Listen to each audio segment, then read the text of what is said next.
ভাই আপনার দ্বারা ভালো খেজুর হবে? এই খেজুর কত করে আরে কেজি? মিয়া খেজুর ধরেন না, খেজুর কোনটা নেবেন আগে তাই কোন। কোনটার দাম কত? 200 টাকা থেকে 1200 টাকার ভিতরে বিভিন্ন ধরনের খেজুর আছে, আপনি কোনটা নেবেন তাই কোন। কি করছেন ভাই, খেজুরের দাম এত? 200 টাকার তো আর একটু কম হবে না? আরে ভাই কম হইলে তো আরো কমেই দিতাম। সারা বছর ব্যবসা করি, এইটা হলো গিয়ে রমজান মাস, ইবাদতের মাস। এই মাসে আপনার দাদা বেশি ঠায় আমার লাভ আছে কোন।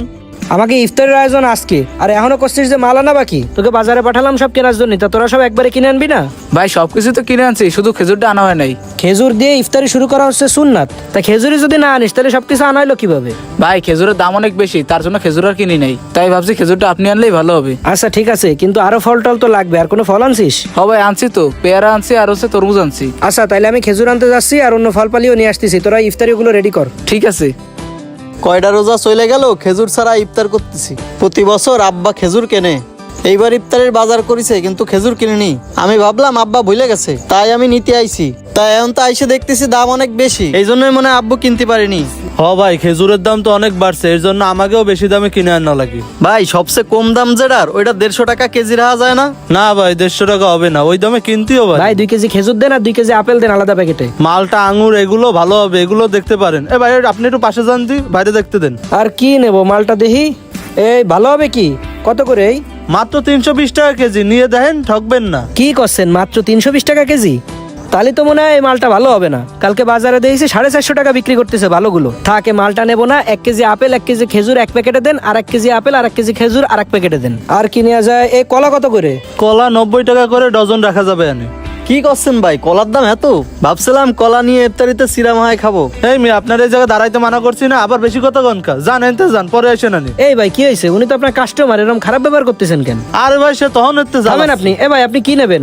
আইছিলাম খেজুর আর কলা কিনতি, তা খেজুরের দামও বেশি আর কলার দামও বেশি, এই জন্যই মনে হয় আব্বা এবারের বাজারে খেজুর আর কলা কিনতে পারিনি। তা আপনাকে ঘরের বাজার করে কিটা? আপনার আব্বা? হ ভাই, ঘরের বাজার আব্বাই করে। প্রতি বছর রমজানের বাজারে খেজুর কলা সবকিছুই কেনে। এই বছর কতগুলা রোজা চলে গেল খেজুর কলা আব্বা কিনিনি, ছোলা মুড়ি দিয়ে ইফতারি করি। তাই ভাবলাম খেজুর কলা কিনে নিয়ে যাই। আইসে দেই এত দাম, তখন বুঝলাম আব্বা কেন কিনতে পারেনি।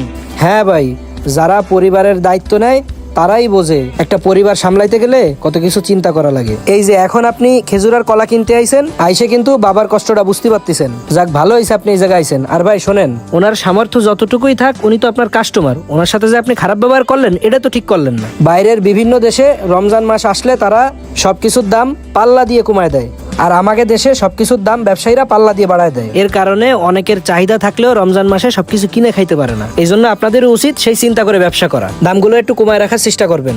ভাই দাম তো আমরা বাড়াই না, আমাকেও তো বেশি দামে কেনা লাগে। আমরা যদি কম দামে কিনতে পারতাম তাহলে আমরাও কম দামে দিতে পারতাম।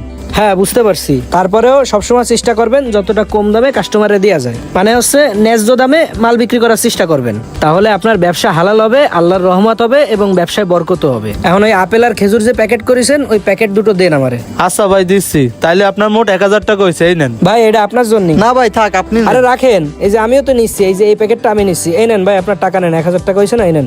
ভাই আসেন।